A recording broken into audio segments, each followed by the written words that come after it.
ভাই শায়েখ আব্দুল্লাহ বিন আব্দুর রাজ্জাক হাফিজাহুল্লাহ বক্তব্যের বিষয় জামাতবদ্ধ জীবনযাপনের আবশ্যকতা ও দলে দলে বিভক্ত না হওয়া।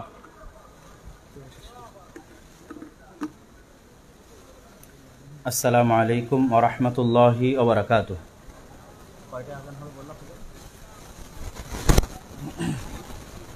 আলহামদুলিল্লাহ ওয়াহদাহ ওয়াসসালাতু ওয়াসসালামু আলা মান লা নাবিয়্যা বা'দা। যদিও গভীর রাত এবং রাত লম্বা করে আলোচনা করা উচিত নয়, আমি চেষ্টা করব যে বিষয়ে আমি লেখা জমা দিয়েছি আজকের এই কনফারেন্সের জন্য এবং যে বিষয়ে আমাকে দেওয়া হয়েছে এবং যতগুলো বিষয় আলোচনা হচ্ছে সব বিষয়ে মূলত বক্তারা তাদের লেখা আগেই জমা দিয়েছেন প্রকাশ হওয়ার জন্য। আজকের কনফারেন্সের প্রতিপাদ্য বিষয় আকিদা ও মানহাজ, সেটাই ভাগ ভাগ করে বিভিন্ন দায়ী আলেম এবং বক্তাগণ নিয়েছেন। তার মধ্যে আমার একটি বিষয় পড়েছে জামাতবদ্ধ জীবনযাপন। এটি আকিদা এবং বিশ্বাসের একটি গুরুত্বপূর্ণ পার্ট হচ্ছে জামাতবদ্ধ জীবনযাপন। কত গুরুত্বপূর্ণ দু একটা হাদিস বললেই আপনি বুঝতে পারবেন। রাসূল সাল্লাল্লাহু আলাইহি ওয়াসাল্লাম বলছেন, মান ফারাকাল জামাআ শিবরান ফামাতা ইল্লা মাতা মাইতাতান জাহিলিয়াহ। কেউ যদি জামাত বিচ্ছিন্ন অবস্থায় মৃত্যুবরণ করে তাহলে তার মৃত্যু হবে জাহিলিয়াতের মৃত্যু। কেউ যদি জামাত বিচ্ছিন্ন অবস্থায় মৃত্যুবরণ করে তাহলে তার মৃত্যু হবে জাহিলিয়াতের মৃত্যু। রাসূলুল্লাহ সাল্লাল্লাহু আলাইহি ওয়াসাল্লাম আরও বলেন, মান ফারাকাল জামাআহ, কেউ যদি জামাত বিচ্ছিন্ন থাকে, ফাকাদ খালাআ রিবকাতাল ইসলামি মিন উনুকিহ, ইসলামের রশি তার কাঁধ থেকে বিচ্ছিন্ন হয়ে যাবে। রাসূলুল্লাহ সাল্লাল্লাহু আলাইহি ওয়াসাল্লাম আরও বলেন, লা ইয়াহিল্লু দামু মরিইন মুসলিমিন, মুসলমানের রক্ত হালাল নয় যে মুসলমান আশহাদু আল্লা ইলাহা ইল্লাল্লাহ ওয়া আশহাদু আন্না মুহাম্মাদার রাসূলুল্লাহ বলে সাক্ষ্য দিয়েছে, তার রক্ত হালাল নয়, হারাম। তবে তিন শ্রেণীর মুসলমানকে হত্যা করা যায়। হত্যা করবে রাষ্ট্র, আস-সাইয়্যিবুজ জানি, বিবাহিত অবস্থায় জেনায় লিপ্ত ব্যক্তি, আন-নাফসু বিন-নাফস, অন্যকে অন্যায়ভাবে হত্যা করেছে এরকম ব্যক্তি, ওয়াত-তারিকু লিদীনিহি, নিজের দ্বীনকে পরিত্যাগ করেছে এরকম ব্যক্তি, মুফারিকুল জামাআহ, জামাত পরিত্যাগ করেছে এরকম ব্যক্তি। জামাত পরিত্যাগকারী ব্যক্তিকে হত্যা করা যায়। রাসূলুল্লাহ সাল্লাল্লাহু আলাইহি ওয়াসাল্লাম আরেক হাদিসে বলেছেন, আনা আমুরুকুম বিখামসিন, আমি তোমাদেরকে 5টা বিষয়ের আদেশ দিয়ে যাচ্ছি। জামাতবদ্ধ থাকবে, কথা মেনে চলবে, দায়িত্বশীলের আনুগত্য করবে, হিজরত প্রয়োজনে হিজরত করবে, প্রয়োজনে আল্লাহর রাস্তায় জিহাদ করবে। উপরোক্ত হাদিসগুলোর সারমর্ম আমি বক্তব্য খুব হালকাভাবে নিচু আওয়াজে দিব, যেন আমার বক্তব্য শুনে কেউ মনে না করে যে আমি তাকে শত্রু ভেবে বা তাকে ছোট করার জন্য বলছি, তা নয়। আল্লাহে আল্লাহর কসম, আল্লাহে আল্লাহর কসম, শুধু কোরআন এবং হাদিসে কি আছে এবং কোরআন এবং হাদিসের সঠিক ব্যাখ্যাটা কি সেটা মানুষকে জানানো ইলমি আমানত। সেই ইলমি আমানত থেকে আমাদের যে বিষয়গুলো নিয়ে বর্তমানে আলোচনা পর্যালোচনা হয় তার উপর ভিত্তি করে আমি যতটুকু বুঝি, আমরা যতটুকু সঠিক মনে করি ততটুকু উল্লেখ করার চেষ্টা করা। এর মধ্যে কারো প্রতি আক্রমণ করা, কারো প্রতি বিদ্রুপ করা সেটা কখনোই উদ্দেশ্য নয়। শুধু নিছকভাবে কোরআন এবং সহিহ হাদিসের ব্যাখ্যাটা তুলে ধরা, সালাফে সালেহিনের বুঝ অনুযায়ী। হাদিসের সারমর্ম কি? জামাতবদ্ধ জীবনযাপন ফরজ।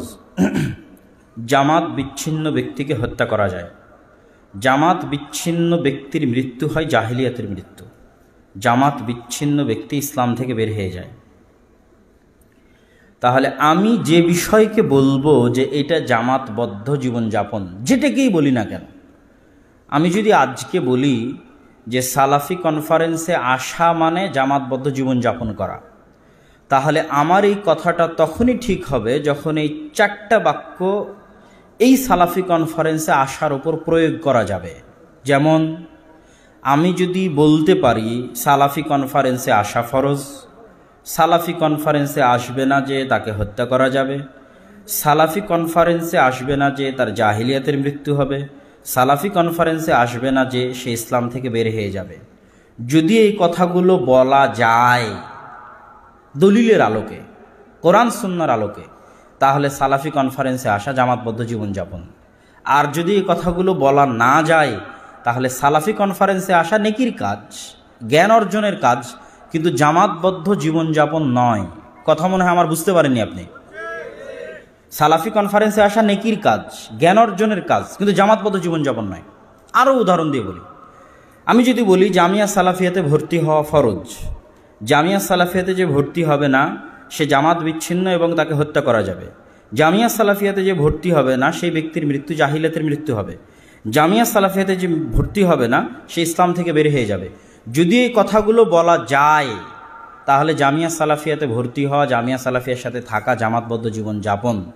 আর যদি এই কথাগুলো বলা না যায় তাহলে জামিয়া সালাফিয়াতে ভর্তি হলে নেকি হবে, যে কোনো মাদ্রাসায় ভর্তি হলে নেকি হবে, জ্ঞান অর্জন করলে নেকি হবে, কিন্তু জামিয়া সালাফিয়ায় ভর্তি হওয়া জামাতবদ্ধ জীবনযাপন নয়। কথা যদি না বুঝাতে পারি সেটা আমার ব্যর্থতা, কিন্তু কোরআন এবং হাদিসের যেটা সঠিক একদম স্পষ্ট কথা, আল্লাহর নবী বলে গেছে, তার উপর আপনাকে খাপ খাওয়াতে হবে। আমি শুধু হাদিসের অনুবাদ করলাম, যে 4-5টা হাদিস পড়লাম, তার উপর খাপ খাওয়ান। এইবার আমি আমাদের উদাহরণগুলো দিয়ে আপনার কাছে সহজ করে নিলাম। এবার একটু অন্যদের উদাহরণ দিয়ে আপনার কাছে আরেকটু সামনে আগাই। কেউ যদি বলে জামাতি ইসলামে যোগদান করা ফরজ, জামাতি ইসলামে যোগদান না করলে তাকে হত্যা করা যাবে, জামাতি ইসলামে যোগদান না করলে তার জাহিলিয়াতের মৃত্যু হবে, জামাতি ইসলামে যে ব্যক্তি নাই সে ইসলাম থেকে বের হয়ে গেছে। যদি এই কথাগুলো জামাত ইসলামের ক্ষেত্রে প্রয়োগ করা যায় তাহলে জামাত ইসলামে যোগ দেওয়া জামাতবদ্ধ জীবনযাপন।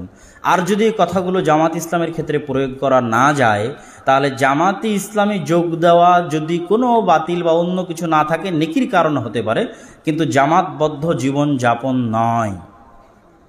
কথা কি আমার বুঝতে পারছেন আপনারা? আমি কি বুঝাতে পারছি? এবার চলেন আরও অন্য একটা দলের নাম বলি, তাবলিগ জামাত।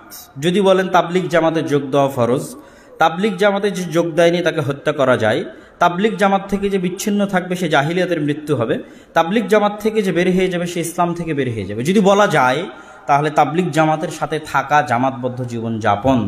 আর যদি বলা না যায় তো তাবলিগ জামাতে যোগ দেওয়া নেকির কারণ হতে পারে যদি দলিলে প্রমাণিত হয় তাদের আমল এবং আকীদা, কিন্তু কখনোই জামাতবদ্ধ জীবনযাপন হতে পারে না। ওটাই জামাতবদ্ধ জীবনযাপন যার উপরে কথাগুলো বলা যাবে, কেন এই কথাগুলো আল্লাহর নবী জামাতবদ্ধ জীবনযাপনের জন্য বলেছেন। এইবার আমি আমাদের আহলুল হাদিস এবং সালাফি আলেম ওলামার সম্মানে আমি আমাদের কোনো কারো নাম উল্লেখ করলাম না, কিন্তু আপনি এই উদাহরণ থেকে প্রয়োগ করে নিতে পারবেন যে কেউ যদি দাবি করে যে এইটার সাথে থাকা জামাতবদ্ধ জীবনযাপন এবং তার জন্য এই হাদিসগুলো প্রয়োগ করে, তাহলে এই জিনিসগুলো, এই হুকুমগুলো তার উপর আরোপ করতে হবে। এই হুকুমগুলো যদি আরোপ না করা যায় তাহলে ওইটার সাথে থাকা জামাতবদ্ধ জীবনযাপন দাবি করা একটা মিথ্যা দাবি এবং হাদিসের উপর অত্যাচার। আমি বলেছি আসমানের নিচে জমিনের উপর সবচেয়ে মাজলুম হাদিসগুলোর এক হাদিস হচ্ছে জামাতবদ্ধ জীবনযাপনের হাদিস। এবার আসেন, জামাতবদ্ধ জীবনযাপন যেহেতু ফরজ সেহেতু জামাতবদ্ধ জীবনযাপনকে অবশ্যই সার্বজনীন হতে হবে। জামাতবদ্ধ জীবনযাপন যেহেতু ফরজ সেহেতু জামাতবদ্ধ জীবনযাপন করাটা অন্য কারো ইচ্ছার উপর নির্ভরশীল হওয়া যাবে না। কি বুঝলেন? আমি বলি সালাত আদায় ফরজ, তো পৃথিবীর যে কোনো প্রান্ত থেকে মানুষকে সালাত আদায় করতে পারতে হবে, নাহলে ফরজ মানুষ আদায় করবে কেমনে? যদি আমি সালাত আদায় করতে না পারি পৃথিবীর যে কোনো প্রান্ত থেকে, তাহলে ফরজটা আদায় করবে কেমনে? 2, যেহেতু সালাত আদায় ফরজ সেহেতু কারো ইচ্ছার উপর নির্ভরশীল হবে সালাত আদায় করাটা, যে ভাই উমুকে আমাকে অনুমতি দিলে আমি সালাত পড়তে পারবো, উমুকে অনুমতি না দিলে সালাত পড়তে পারবো না, তাহলে এই ফরজ আমি আদায় করবো কেমনে? তাহলে এটা কারো ইচ্ছার উপর নির্ভরশীল হওয়া যাবে না, এটা ফরজ। জামাতবদ্ধ জীবনযাপন ফরজ, অতএব এটা হবে সার্বজনীন। পৃথিবীর যে কোনো প্রান্ত থেকে যে চাইবে সে জামাতবদ্ধ থাকতে পারবে, থাকতে পারতে হবে যেহেতু ফরজ, এবং কারো ইচ্ছার উপর নির্ভরশীল হওয়া যাবে না। তাহলে এটা কেমনে ফরজ হবে? মানুষ কেমনে এটাকে আদায় করবে? আল্লাহ কোনো কিছুই আরেকজনের ইচ্ছার উপর নির্ভরশীল করে দেয়নি, মানুষের নিয়তের উপর নির্ভরশীল করে দিয়েছে। যেগুলো মানুষের ব্যক্তিগত ইবাদত সেগুলো আল্লাহ মানুষের নিয়তের উপর নির্ভরশীল করে দিয়েছে। আপনি সিয়াম রাখলে আপনাকে কেউ আটকাতে পারবে না, আপনি সালাত আদায় করলে আপনাকে কেউ আটকাতে পারবে না। কিন্তু আপনি যদি বলে দেন যে জামিয়া সালাফিয়াতে যুক্ত হওয়া জামাতবদ্ধ জীবনযাপন আমি আপনাকে আটকাতে পারবো না, কথা বলে না যে আমি আটকাতে পারবো না, পারবো, তাহলে এটা কিসের জামাতবদ্ধ জীবনযাপন যে ফরজ আদায় করার জন্য আমার স্বাক্ষরের মুখাপেক্ষী থাকতে হবে আপনাকে? বুঝেননি মনে হয় আপনি। এটা কিসের জামাতবদ্ধ জীবনযাপন যে ফরজ আদায় করার জন্য আপনি আমার মুখাপেক্ষী হবেন? এ কোন আল্লাহর বিধান, এ কোন রসুলের বিধান? যে ফরজ বাস্তবায়ন উনি বলে দিলেন, আর ওই ফরজ বাস্তবায়ন করার জন্য আমাকে মানুষের ইচ্ছার নির্ভরশীল হতে হবে? আমি তো আল্লাহর বান্দা, আল্লাহর গোলাম। কেন আল্লাহ আমাকে স্বাধীনভাবে জামাতবদ্ধ হতে দিবেন না? কেন দিবেন না? কেন অন্যের ইচ্ছার উপর নির্ভরশীল করে রাখবেন? এটা অযৌক্তিক। তাহলে অবশ্যই জামাতবদ্ধ জীবনযাপনকে সার্বজনীন হতে হবে, এবং জামাতবদ্ধ জীবনযাপনকে কারো বাপের পৈতৃক সম্পত্তি বানানো যাবে না, কোনো প্রতিষ্ঠানের পৈতৃক সম্পত্তি বানানো যাবে না, কোনো ব্যক্তি, গোষ্ঠী, দল, সংগঠন, ফাউন্ডেশন, সংস্থা, দেশ, কোনো আলেম, কোনো শায়েখ কারো পৈতৃক সম্পত্তি বানানো যাবে না। এটা বান্দার সাথে আল্লাহর সম্পর্ক জামাতবদ্ধ জীবনযাপন। বান্দা চাইলেই পারবে জামাতবদ্ধ জীবনযাপন করতে। কিভাবে পারবে? রাসূল সাল্লাল্লাহু আলাইহি ওয়াসাল্লামের হাদিস থেকে আমি দলিল দিব, একদম বক্তব্য সারমর্ম, দুইটা 10 থেকে 15 মিনিট সময় লাগবে এই বক্তব্য আপনার বুঝতে, এত সহজে আমি আপনাকে বুঝিয়ে দিব। দুটো বিষয়ের মাধ্যমে আপনি জামাতবদ্ধ থাকতে পারবেন। এক, দুটোরই পিছনে দলিল দিব। এক, 5 ওয়াক্ত সালাতে জামাতবদ্ধ থাকা। 2, রাষ্ট্রের আনুগত্যে থাকা। প্রথমত 5 ওয়াক্ত সালাতে জামাতবদ্ধ থাকার দলিল দেই। আবু দারদা রাদিয়াল্লাহু তাআলা আনহু থেকে বর্ণিত, তিনি বলেন, সামি'তু রাসূলুল্লাহ সাল্লাল্লাহু আলাইহি ওয়াসাল্লাম মা মিন সালাসাতিন ফি ক্বরিয়াতিন, এমন কোন গ্রাম, এমন কোন মরুভূমি যেখানে মাত্র 2 জন থেকে 3 জন মুসলমান বাস করে, এমন কোন গ্রাম, এমন কোন মরুভূমি, এমন কোন জঙ্গল, এমন কোন দ্বীপ যেখানে 2 থেকে 3 জন মুসলমান বসবাস করে, তাদের উপর ফরজ যে তারা আজান এবং ইকামত দিয়ে জামাত কায়েম করবে। আল্লাহর নবীর হাদিস। যদি তারা এই ফরজ বিধান বাস্তবায়ন না করে, যে কোনো একটা গ্রামে, কোনো একটা শহরে 2 জন মুসলমান আছে কিন্তু আজান ইকামত দিয়ে জামাত কায়েম করছে না, তাহলে পালবিহীন ভেড়াকে যেভাবে নেকড়ে বাঘে খেয়ে ফেলে, এই জামাত বিচ্ছিন্ন ব্যক্তিকে ওইভাবে শয়তান খেয়ে ফেলবে। আল্লাহর নবী সরাসরি জামাতের কথা বলেছেন, ফাআলাইকা বিল জামাআহ, তোমাকে 5 ওয়াক্ত সালাতের জামাতে অংশগ্রহণের মাধ্যমে জামাতবদ্ধ থাকতেই হবে। রাসূল সাল্লাল্লাহু আলাইহি সাল্লামের হাদিস। আরেকটি হাদিস শুনেন, ইন্না শাইতানা যিবুল ইনসান কাযিবিল গানাম ফাইয়াকুম ওয়াশআব ওয়া আলাইকুম বিল জামাআহ ওয়াল আম্মাহ ওয়াল মসজিদ। রাসূল সাল্লাল্লাহু আলাইহি ওয়াসাল্লাম বলছেন, শয়তান মানুষের জন্য নেকড়ে বাঘের মতো। নেকড়ে বাঘ যেভাবে জামাত বিচ্ছিন্ন ছাগলকে খেয়ে ফেলে, শয়তান ওইভাবে জামাত বিচ্ছিন্ন মানুষকে খেয়ে ফেলে। অতএব আমি তোমাদেরকে আদেশ দিয়ে যাচ্ছি, তোমাদেরকে মসজিদের সাথে সম্পৃক্ত থাকার জন্য, বিল মসজিদ, ফাআলাইকুম বিল মসজিদ, তোমাদেরকে আমি আদেশ দিয়ে যাচ্ছি তোমরা মসজিদের সাথে সম্পৃক্ত থাকো 5 ওয়াক্ত সালাতে। 2 জন মুসলমান হলেও আজান এবং ইকামত দিয়ে জামাতে সালাত আদায় করো। রাসূল সাল্লাল্লাহু আলাইহি সাল্লামের এই 2টা হাদিস জ্বলন্ত প্রমাণ যে জামাতবদ্ধ জীবনযাপনের সর্বনিম্ন স্বরূপ হচ্ছে 5 ওয়াক্ত সালাতে জামাতে মসজিদে আদায় করা। মসজিদবদ্ধ জীবনযাপন জামাতবদ্ধ জীবনযাপনের স্বরূপ। কেন? মসজিদবদ্ধ জীবনযাপন সার্বজনীন। রাসূল সাল্লাল্লাহু আলাইহি ওয়াসাল্লাম বলে দিয়েছেন, জুইলাত লিয়াল আরজু মসজিদা, এই পৃথিবীর পূর্ব থেকে পশ্চিম, উত্তর থেকে দক্ষিণ আমার উম্মতের জন্য মসজিদ। বলেন আল্লাহু আকবার। মানে পূর্ব পশ্চিম উত্তর দক্ষিণের কোনো 2 জন মুসলমানকে কোনো মায়ের সন্তান জামাতবদ্ধ জীবনযাপনে বাধা দিতে পারবে না যে আজান এবং ইকামত দিয়ে জামাত কায়েম করবে। এবং আমি আরো স্পষ্ট করে বলি আপনাকে বুঝার সুবিধার্থে, যে মনে করেন আমি তাবলিগ জামাতের আমির, মনে করেন আমি জামাত ইসলামের আমির, মনে করেন আমি জামাত ইসলামের রুকুন। আমি আবারও বলছি, আমি তাবলিগ জামাতের ভাইদের কষ্ট দেওয়ার জন্য নয়, জামাত ইসলামের ভাইদের কষ্ট দেওয়ার জন্য নয়, আমাদের ভাইদের সম্মানে আমি তাদের নাম বলছি না, আপনাদের বুঝার সুবিধার্থে বলতেছি অন্যদের নাম উদাহরণ হিসেবে। কেউ যদি এই দলগুলোর আমির হয়, রুকুন হয়, এবং সে যদি মসজিদবদ্ধ না থাকে, 5 ওয়াক্ত সালাতে মসজিদবদ্ধ না থাকে, তাহলে সে জামাতবদ্ধ নয়। কথা মনে হয় বুঝতে পারেনি? তাহলে সে জামাতবদ্ধ নয়। আর মনে করেন আমি আপনি আফ্রিকার জঙ্গল, ইউরোপের কোনো দেশ, কোনো অজানা অচেনা কোনো জঙ্গলে 2 জন মুসলমান বাস করে, আজান এবং ইকামাত দিয়ে জামাত কায়েম করে। আর যদি অন্য কোনো ভুল ত্রুটি না থাকে, তাহলে দুনিয়ার কোনো দল, দুনিয়ার কোনো সংগঠন ওই ব্যক্তিকে জামাতবদ্ধ জীবনযাপন করেনি এই অপরাধে জান্নাতে যেতে বাধা দিতে পারবে না। ও সবচেয়ে বড় জামাতবদ্ধ জীবনযাপনকারী যে আজান ইকামত দিয়ে 5 ওয়াক্ত সালাত জামাতে কায়েম করেছে। একদম উদাহরণ দিয়ে পরিষ্কার করে দিলাম যে জামাতবদ্ধ জীবনযাপনের সর্বনিম্ন স্বরূপ 5 ওয়াক্ত সালাত মসজিদে। 2, রাষ্ট্রের আনুগত্য।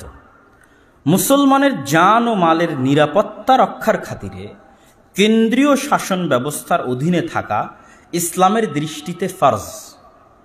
1 সেকেন্ডের জন্য নেতাবিহীন থাকা যাবে না, মানে রাষ্ট্রীয় ক্ষমতা সম্পন্ন নেতাবিহীন 1 সেকেন্ডের জন্য থাকা যাবে না। থাকলেই নিরাপত্তার অধপতন হবে, রক্ত প্রবাহিত হবে, মা বোন ধর্ষিতা হবে, যেমনটা সিরিয়াতে হচ্ছে, যেমনটা লিবিয়াতে হচ্ছে, যেমনটা ইয়েমেনে হচ্ছে। তারা রাষ্ট্রীয় নেতার বিরুদ্ধে অস্ত্র উত্তোলন করেছে। অস্ত্র উত্তোলন করাতে নিরাপত্তা ধ্বংস হয়ে গেছে। ধ্বংস হওয়াতে ইহুদি খ্রিস্টানের হাতেও অত মা বোন ধর্ষিতা হয়নি, অত মুসলমান হত্যা হয়নি। 1 মুসলমানের হাতে যত মুসলমান নিহত হচ্ছে, বলে নাউজুবিল্লাহ। এই জন্য কেন্দ্রীয় শাসন ব্যবস্থা ফরজ। তাহলে যেখানেই কেন্দ্রীয় শাসন ব্যবস্থা আছে, আপনি বাস সেটাকে মেনে নিলেন, এটার জন্য কারো কাছে যাওয়া লাগবে না, কারো কাছে কিছু করা লাগবে না, আপনি মেনে নিলেন, তার বিরুদ্ধে অস্ত্র উত্তোলন করলেন না, আপনি জামাতবদ্ধ আছেন। রাষ্ট্রের অধীনে জীবনযাপন করা সার্বজনীন, সবার পক্ষে সম্ভব। যে পৃথিবীর যে প্রান্তে আছে যে কোনো মুসলমান তার উপরে থাকা কেন্দ্রীয় শাসন ব্যবস্থাকে মেনে নিল, ও জামাতবদ্ধ আছে। এবং জামাতবদ্ধ থাকার এটা সর্বোচ্চ স্তর। আপনি চলমান বর্তমান যে ফাসেক রাষ্ট্র আছে, তথা আমাদের মুসলিম রাষ্ট্রগুলো এখন ফাসেক রাষ্ট্র, এগুলো একটাও ইসলামী খেলাফার আদলে চলে না। ইসলামী খেলাফার ওপর গতকাল না গত কয়েকদিন আগে পাতিরাতে আমি বক্তব্য দিয়েছিলাম, এবং আর একটা হচ্ছে ব্রাইদে বক্তব্য দিলাম, যেখানে বলেছি যে 5 ওয়াক্ত সালাত মানে ইসলামী রাষ্ট্র নয়। যে একটা ইসলামী রাষ্ট্রে সবাই 5 ওয়াক্ত সালাত আদায় করে, এটা ইসলামী রাষ্ট্র নয়। একটা ইসলামী রাষ্ট্রে সবাই পর্দা করে, এটাও ইসলামী রাষ্ট্র নয়। ইসলামী রাষ্ট্র কোনটা? এগুলো তো থাকবেই, কিন্তু মৌলিকভাবে ইসলামী রাষ্ট্র কোনটা? যেই রাষ্ট্র তার শতভাগ নাগরিককে সমানভাবে ন্যায়পরায়ণতা, ন্যায় বিচার, সততা দিতে পেরেছে, ওটা ইসলামী রাষ্ট্র। তা আমাদের এগুলো তো ইসলামী রাষ্ট্র নয়, এগুলো তো ফাসেক রাষ্ট্র। এখানে না দিন আছে, না ধর্ম আছে, না এখানে মানুষের ন্যায় বিচার আছে। কিন্তু এই ফাসেক রাষ্ট্র জামাতবদ্ধ জীবনযাপনের স্বরূপ হতে পারে যতক্ষণ এই ফাসেক রাষ্ট্রকে আপনি কাফের না বলছেন, যতক্ষণ এই ফাসেক রাষ্ট্রকে আপনি দারুল কুফুর না বলছেন, যেটা দারুল কুফুর হয়ে গেছে, এর যে নেতা সে কাফের হয়ে গেছে, এটা ওপেন ঘোষণা দিয়ে বলতে হবে। তবেই আপনি আর একটা 10 জন 15 জন মিলে জামাতবদ্ধ জীবনযাপনের স্বরূপ দাঁড় করাতে পারবেন। তবেই আপনি আর একটা দায়িত্ব নিয়ে বলতে পারবেন যে হ্যাঁ, আমার এটা জামাতবদ্ধ জীবনযাপন, আমি এটার নেতা, তোমরা আমার আনুগত্য করো, তোমরা আমার কথা শোনো। এটা কখন বলতে পারবেন? তখনই বলতে পারবেন যখন এই রাষ্ট্রকে আপনি কাফের রাষ্ট্র বলে দিবেন, এই রাষ্ট্রের নেতাকে কাফের বলবেন, এই রাষ্ট্রকে দারুল কুফর বলবেন। কিন্তু যখন এই রাষ্ট্রকে দারুল কুফর বলবেন না, এই রাষ্ট্রের নেতাকে কাফের বলবেন না, ফাসেক মুসলিম বলবেন, ফাসেক মুসলিম রাষ্ট্র বলবেন, আবার আপনি 10-15 জন মিলে বলবেন যে না, আমার এটা জামাতবদ্ধ জীবনযাপন, সেটা জামাত ইসলামী হোক, সেটা তাবলিগ জামাত হোক, আর যেই হোক, তখন সবচেয়ে বড় সমস্যা কি দাঁড়াবে জানেন? রাসূল সাল্লাল্লাহু আলাইহি ওয়াসাল্লাম বলেছেন, একই এলাকায় একই সাথে 2 জন যদি নেতৃত্বের দাবিদার হয়, আনুগত্যের দাবিদার হয়, রাষ্ট্রীয় ক্ষমতার দাবিদার হয়, জামাতের দাবিদার হয়, তাহলে আর একজনকে তোমরা হত্যা করো। এখন কোথায় যাবেন? একই সাথে একই জায়গায় একই এলাকায় রাষ্ট্রীয় ক্ষমতার দাবিদার, জামাতবদ্ধ জীবনযাপনের দাবিদার, ইমারাতের দাবিদার একের অধিক ব্যক্তি হতে পারবে না। যদি আমি আজকে এখানে একটা নতুন ইমারত খুলতে চাই, আল ইমার আল ইসলামিয়া বে আফগানিস্তান, এরকম আজকে আমি আবদুল্লাহ আজকে এখানে নতুন একটা ইমারত খুলবো আপনাদেরকে নিয়ে, আল ইমার আল ইসলামিয়া বে বাংলাদেশ, এটা কখন খুলতে পারবো? আপনাদের কাছে বায়াতও নিতে পারবো, আপনারা আমার অধীনে আমার অনুসরণও করতে বাধ্য, আমার সাথে জিহাদও করতে বাধ্য। এটা কখন করতে পারবো? যখন আমি ওপেন ঘোষণা দিব এই রাষ্ট্র কাফের, এই রাষ্ট্রের নেতা কাফের। বুঝেননি মনে হয় আমার কথা? এটা যদি আমি ওপেন ঘোষণা না দিতে পারি তাহলে এটা তো আমার মুনাফিকি। ঘোষণাও দিতে পারছি না, আবার আমি আর একটা জামাত কায়েম করে রেখেছি যে আমি এটা আমার সাথে থাকলে তোমরা জামাতবদ্ধ জীবনযাপন করবো, আমার আনুগত্য করা তোমাদের জন্য জরুরি, যেমন আল্লাহ রাসূলের আনুগত্য করা জরুরি। এটা একসাথে দুটো যদি হয়ে যায়, রাসূল সাল্লাল্লাহু আলাইহি ওয়াসাল্লাম বলেছেন আরেকজনকে হত্যা করতে হবে। আর জামাতবদ্ধ জীবনযাপনের যে রাষ্ট্র, এই রাষ্ট্রের যিনি দায়িত্বশীল হবেন, যিনি দাবি করবেন যে আমি জামাতবদ্ধ রাষ্ট্রের একজন প্রাইম মিনিস্টার বলেন, আমির বলেন, প্রধানমন্ত্রী বলেন, মালিক বলেন, বাদশাহ বলেন, ওয়াজির বলেন, অবশ্যই তার হুদুদ বাস্তবায়ন করার ক্ষমতা থাকতে হবে। হদ জারি, চুরি করলে হাত কাটতে পারবে, জেনা করলে রজম করতে পারবে, এটা থাকতে হবে। এটা ছাড়া ইসলামের ইতিহাসে গত 1400 বছরে পাওয়া যায় না যে কারো কাছে এরকম রাষ্ট্র ক্ষমতা নাই, হুদুদ বাস্তবায়ন করার ক্ষমতা নাই, আর সে জামাতবদ্ধ জীবনযাপনের দাবিদার হয়ে আছে এবং মানুষের আনুগত্যের দাবিদার হয়ে আছে। এটা ইসলামের ইতিহাসে গত 1400 বছরে পাওয়া যায় না। এবার আমি আমার বক্তব্যের শেষের দিকে চলে আসি। তাহলে আমাদের অবস্থান কি? অনেক সময় অনেকেই ভুল বুঝে যে আমরা হয়তো সংগঠন বা দল বিরোধী কথা বলি। না, ওয়াল্লাহে আমরা সংগঠন বা দল বিরোধী নই, কখনোই না। আমি বক্তব্যের শুরুতে আপনাকে উদাহরণ দিতে দিতে জামিয়া সালাফিয়ার কথা বলেছি, উদাহরণ দিতে দিতে সালাফি কনফারেন্সের কথা বলেছি, জামাত ইসলামের কথা বলেছি, তাবলিগ জামাতের কথা বলেছি। যদি 3টা বা 4টা শর্ত আমরা পূরণ করতে পারি, তাহলে যে কোনো প্রকার দল সংগঠন করলে ইসলামের জন্য নেকি হবে। সেই 3-4টা শর্ত কি?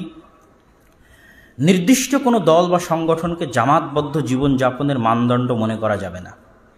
নির্দিষ্ট কোনো দলের জন্য জামাতবদ্ধ জীবনযাপনের হাদিসগুলো প্রয়োগ করা যাবে না। প্রয়োগ করলে এটা আল্লাহর নবীর উপর অযথা মিথ্যা অপবাদ দেওয়া হবে, শুধু হাদিসগুলোকে বিকৃত করা হবে, অযথা হাদিসগুলো নিয়ে টানাছাড়া করা হবে। সবাই করছে। জামাত ইসলামের ভাইরাও জামাতবদ্ধ জীবনযাপনের বই লিখেছে, তারা তাদের দলে যুক্ত হওয়াকে জামাতবদ্ধ জীবনযাপন বলেছে। তাবলিগ জামাতের মধ্যে যখন 2 ভাগ হয়ে গেল, মাওলানা সাদ কান্ধেলেবি, তখন তার অনুসারীরা বড় বড় বই লিখলেন জামাতবদ্ধ জীবনযাপনের উপর, আর তাবলিগ জামাতের সাথে থাকাকে জামাতবদ্ধ জীবনযাপন বললেন। এভাবে সবাই যদি আমরা আমাদের সাথে থাকাকে জামাতবদ্ধ জীবনযাপন বলি, তাহলে সব মুসলমান হত্যার যোগ্য অপরাধী। বুঝেননি মনে হয়? সব মুসলমান কিসের যোগ্য অপরাধী? হত্যার যোগ্য অপরাধী, আল্লাহর নবীর হাদিস অনুযায়ী। সুতরাং এই পাগলামি করা যাবে না, এই পাগলামি থেকে আমাদের বের হয়ে আসতে হবে। এবং দল সংগঠনের যিনি নেতা হবেন, যেমন জামিয়া সালাফিয়ার প্রধানকে শেখ আব্দুর রাজ্জাক বিন ইউসুফ, শেখ আব্দুর রাজ্জাক বিন ইউসুফ যদি বলে যে আল্লাহর নবী এটা বলেছে যে তোমরা আমার অনুসরণ করলে আল্লাহ রাসূলের অনুসরণ হবে, আমার অনুসরণ না করলে যে মারা যাবে ও জাহিলিয়াতের মৃত্যু হবে, আমার অনুসরণ না করে যে চলবে তার এই হবে, তার এই হবে, এটা যদি শেখ আব্দুর রাজ্জাক বিন ইউসুফ বলে, তাহলে এটা বেদাত হয়ে যাবে। এটা খুবই দুঃখজনক। উনি আব্দুর রাজ্জাক বিন ইউসুফের কথা তখনই বলতে পারবে যখন উনি রাষ্ট্র ক্ষমতার মালিক হবে। বুঝেননি মনে হয় আমার কথা? উনি যেদিন ক্ষমতা পেয়ে যাবে সেই দিন বলতে পারবে যাই তোমরা আমার অনুসরণ না করলে সবগুলোর জাহিলিয়াতের মৃত্যু হয়, বলতে পারবে। এই মুহূর্তে উনি এই কথা বলতে পারবেন না, এবং ওনার জন্য আল্লাহ রাসূলের এই হাদিসগুলো প্রয়োগ করতে পারবেন না। করলে এটা আল্লাহ রাসূলের হাদিসের উপর অত্যাচার হবে, জুলুম হবে। এটা ভারত উপমহাদেশের শুধু না, কিভাবে এটা তৈরি হয়েছে আমি সেটাও বলবো। দল সংগঠনের উপর ভিত্তি করে পরস্পরের ভ্রাতৃত্বের মানদণ্ড তৈরি করা যাবে না, এবং নির্দিষ্ট কোনো দলকে ফেরকায়ে নাজিয়া মনে করা যাবে না। ফেরকায়ে নাজিয়া হচ্ছে মুক্তিপ্রাপ্ত জামাত, 70 এবং 72টার মধ্যে একটা মুক্তিপ্রাপ্ত জামাত। এই মুক্তিপ্রাপ্ত জামাতের অন্তর্ভুক্ত হওয়ার জন্য আমার কারো ইচ্ছার প্রয়োজন নাই, কারো অনুমতির প্রয়োজন নাই। বুঝেননি মনে হয় যে আমি কারো ইচ্ছার অনুমতি পেলে আমি মুক্তিপ্রাপ্ত জামাতের অন্তর্ভুক্ত হব? মানুষের রচিত কোনো গঠনতন্ত্র মানলে আমি মুক্তিপ্রাপ্ত জামাতের অন্তর্ভুক্ত হব?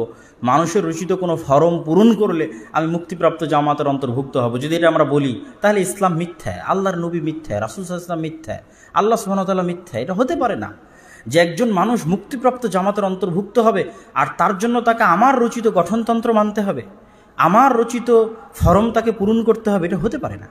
তাহলে মুক্তিপ্রাপ্ত জামাতের অন্তর্ভুক্ত কে হবে?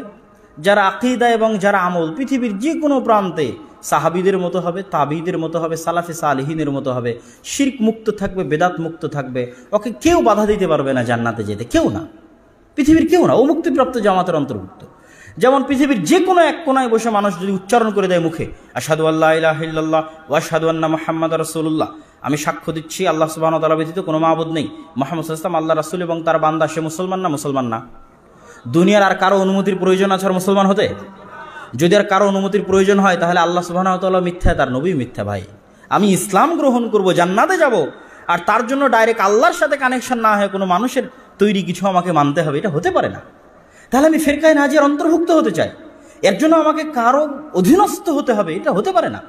আপনি ফিরকায়ে নাজিয়ার অন্তর্ভুক্ত হতে পারবেন আপনার আকীদা দিয়ে, আপনার আমল দিয়ে। বাস, আপনার আকীদা এবং আমল যদি বিশুদ্ধ হয়, সাহাবীদের মতো হয়, তাবিদের মতো হয়, আপনি পৃথিবীর যে প্রান্তেই থাকেন না কেন আপনি ফিরকায়ে নাজিয়ার অন্তর্ভুক্ত। এই জিনিসগুলো মেনে যদি আমিও বলি যে আসেন আজকে আমরা 10 জন 15 জন মিলে একটা দাওয়াতি কাজ করি, যেমন জামিয়া সালাফিয়াতে একজনে চলে না, 10 জন 15 জন মিলে চলে। একটা ফাউন্ডেশন তার একজনে চলে না, 10 জন 15 জন মিলে চলে। যদি এই শর্তগুলো বাস্তবায়ন করা যায় তাহলে তখন মাদ্রাসার সাথে, ফাউন্ডেশনের সাথে, দলের সাথে, সংগঠনের সাথে, একটা লাইব্রেরির সাথে কোনো পার্থক্য থাকবে না। এগুলো সবগুলো কি ভাই? ফাউন্ডেশন কি, মাদ্রাসা কি, দল কি, সংগঠন কি, একটা লাইব্রেরি কি, ওয়াসিলাতুম মিন ওয়াসাইলিদ দাওয়াহ, এইগুলো সবই দাওয়াতি কাজ করার একটা মাধ্যম। কথা কি আমার বুঝতে পারছেন? এগুলো প্রত্যেকটাই যদি এই জিনিসগুলো বাধ্য না করে মানুষকে, যে কেউ, তাহলে এগুলোর মধ্যে কোনো পার্থক্য নাই। এগুলোর যে যেটার মাধ্যমে পারবে করবে, ও নেকি অর্জন করবে। এবং আপনাদেরকে আরো একটা জিনিস বলে যাই, ঐক্যবদ্ধ হওয়া। আমাদের অনেকেই বলে যে ঐক্যবদ্ধ কেন হচ্ছে না, ঐক্যবদ্ধ হওয়ার মূলনীতি কি?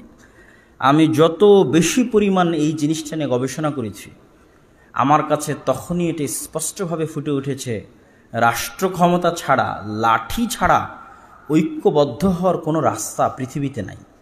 লাঠি লাগবে, লাঠি। লাঠি নাই, ঐক্যবদ্ধ হওয়া নাই।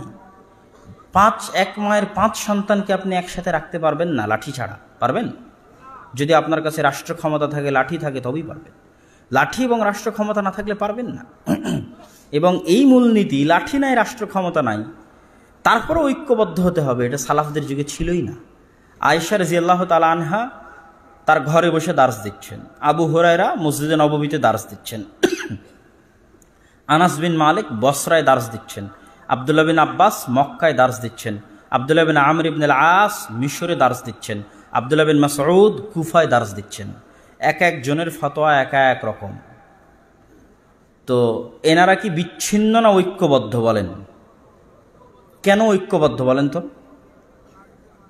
জি, আচ্ছা, আকীদা মানাজ ঠিক আছে। আরেকটা কে কি যেন বললেন? আরেকটা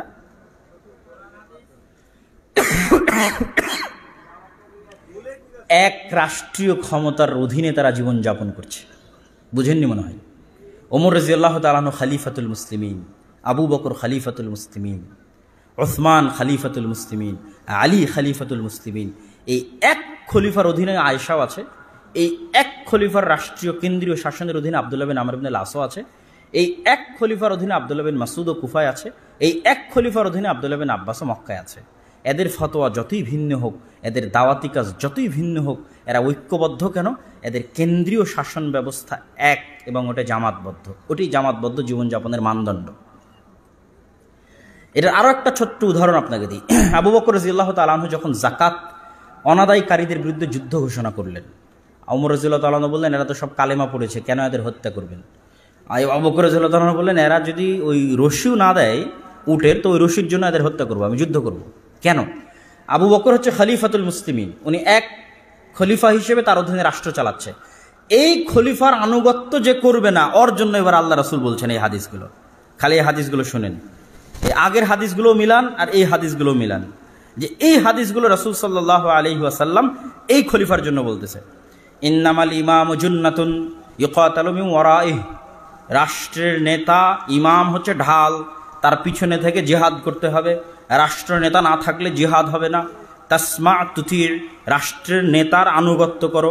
ওয়াইন জুরিবা জাহরুক, যদিও সে তোমার পিটাই, ওয়াউ খিদা মালুক, তোমার মাল কেড়ে নেয়, তবুও তুমি তার অনুসরণ করো।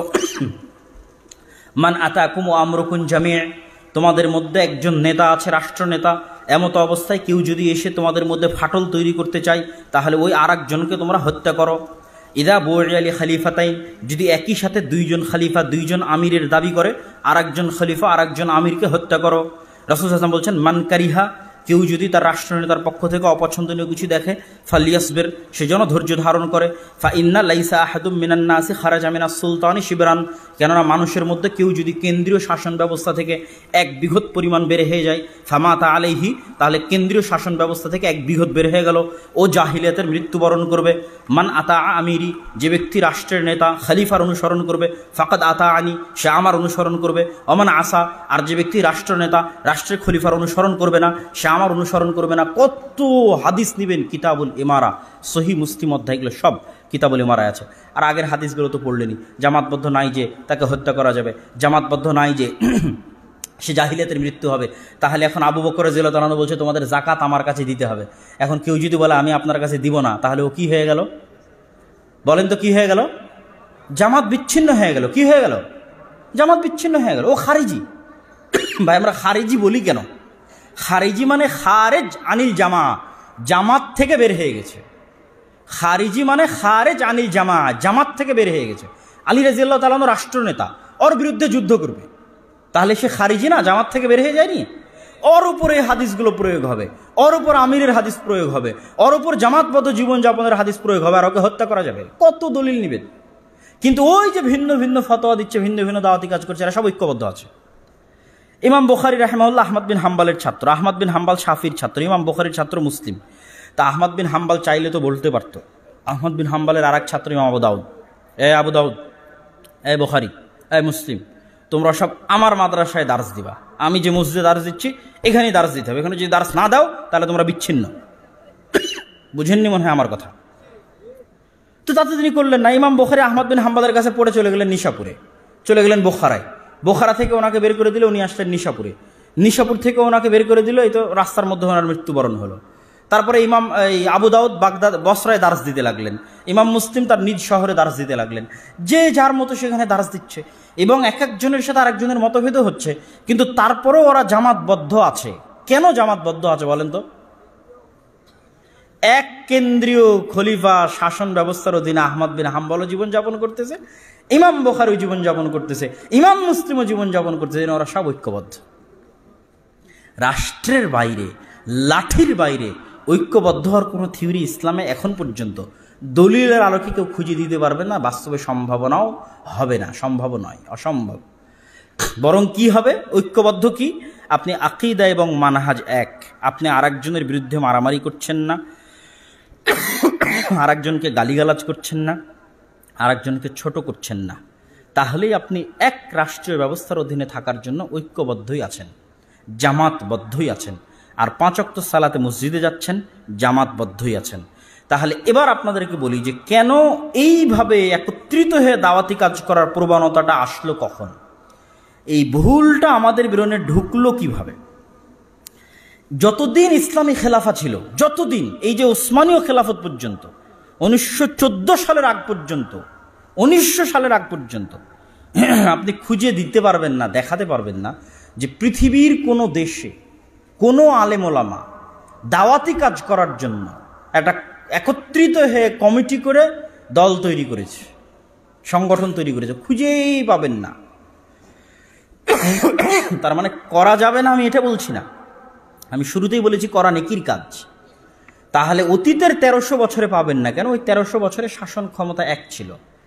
তখন মানুষ এটা কল্পনাও করতো না যে শাসন ক্ষমতা থাকতে জামাতবদ্ধ জীবনযাপনের জন্য আমাকে আলাদা কিছু করতে হবে, শাসন ক্ষমতা থাকতে জামাতবদ্ধ জীবনযাপনের জন্য আমাকে আরেকজনের হাতে কাছে যেতে হবে এবং তাকে নেতা মানতে হবে। এটা কল্পনার বাইরে, আউট অফ সেন্স। আমরা কত বড় বেদাতে লিপ্ত আছি যে যেটা সালাফি সালেহিনরা কল্পনাও করতো না, খুঁজেও পাবেন না যে আহমদ বিন হাম্বাল কখনো বলেছে যে এই এখনকার খলিফা তো কোরআনকে আল্লাহর বাণী মানে না, আল্লাহর সৃষ্টি মানে, অতএব আসো তোমরা সব, আমি হচ্ছি তোমাদের রাষ্ট্রনেতা, আমি জামাতের ঘোষণা দিলাম, এরা সব জামাত বিচ্ছিন্ন, যে আমার সাথে থাকবে এরা সব জামাতবদ্ধ।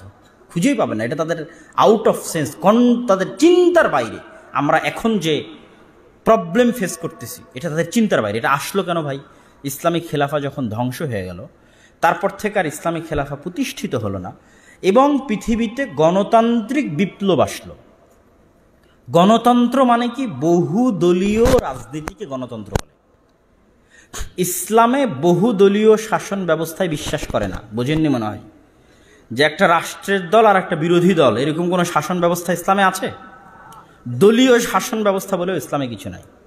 ইসলামে আছে খলিফা, আর খলিফার সাথে শুরা, দেশের বড় বড় জ্ঞানী মানুষ নিয়ে উনি শুরা করে পরামর্শ করে দেশ পরিচালনা করবে, এবং যতদিন উনি হকের উপর আছে ওনাকে কেউ সরাতে পারবে না। তাহলে সারা পৃথিবীতে আমেরিকা প্রচার করলো বহুদলীয় গণতান্ত্রিক রাজনীতি। এতে সুবিধা কি?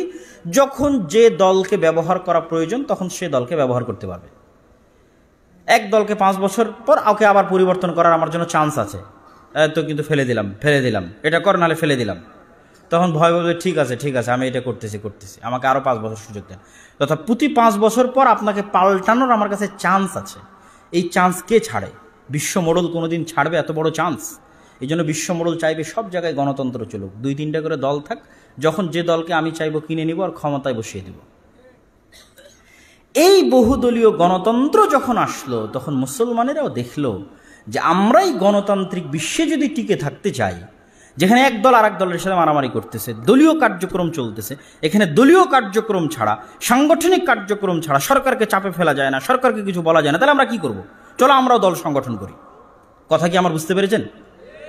ইসলামী খেলাফত চালু থাকা পর্যন্ত এটা আলেম ওলামাদের চিন্তার বাইরে ছিল।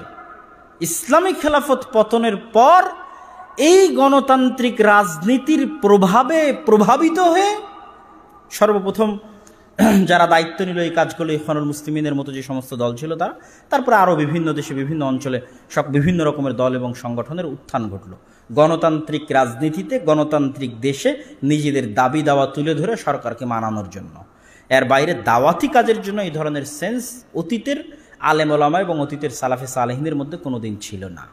তাহলে আপনাকে সমস্যাটা বুঝতে হবে যে এই সমস্যার কারণে এটা তৈরি হয়েছে এবং এটা যুগের চাহিদা। আগে এরকম বড় মাদ্রাসা ছিল না, কিন্তু যুগের চাহিদায় এরকম বড় মাদ্রাসা হচ্ছে। আগে এরকম সিলেবাস ছিল না, কিন্তু যুগের চাহিদায় এরকম সিলেবাস হচ্ছে। তাহলে যুগের চাহিদায় আমাকে ওই কাজটা করতে হয়েছে। তাহলে ওই কাজটা যদি আমি আল্লাহর সন্তুষ্টির জন্য করি এবং এই উল্টাপাল্টা কাজগুলো যদি না করি, যে আমার সাথে থাকলে তুমি জামাতবদ্ধ, আমার সাথে না থাকলে জাহিলিয়াতের মৃত্যুই, আল্লাহর নবীর হাদিসগুলো নিজের সাথে লাগানো, কিতাবুল ইমারা যে আনুগত্যের হাদিসগুলো সেগুলো নিজের সাথে লাগানো, এই ধরনের যে রাসূলের হাদিসের বিকৃতি, এই কাজগুলো যদি আমরা না করি, তাহলে আপনি ফাউন্ডেশন করেন, আপনি মাদ্রাসা করেন, আপনি লাইব্রেরি করেন, আপনি দল তৈরি করেন, আপনি সংগঠন তৈরি করেন, সবই সমান এবং সবই এক এবং সবই ওয়াসিলাতুম মিন ওয়াসাইলিদ দাওয়াহ, দাওয়াতি কাজের মাধ্যম। আমি আমার বক্তব্যর সারমর্ম করে শেষ করে দিচ্ছি। প্রথম বক্তব্য হচ্ছে জামাতবদ্ধ জীবনযাপন কি আমাকে বুঝতে হবে।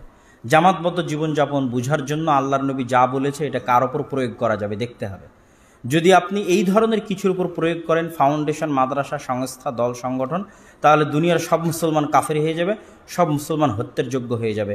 আর এইরকম একটা ফরজ বিধান বাস্তবায়নের জন্য আমাকে মানুষের গঠনতন্ত্রের কাছে, মানুষের স্বাক্ষরের কাছে, মানুষের ফরমের কাছে আমাকে অধীনস্থ হতে হবে, যেটা ইসলাম দ্বারা যৌক্তিক নয়।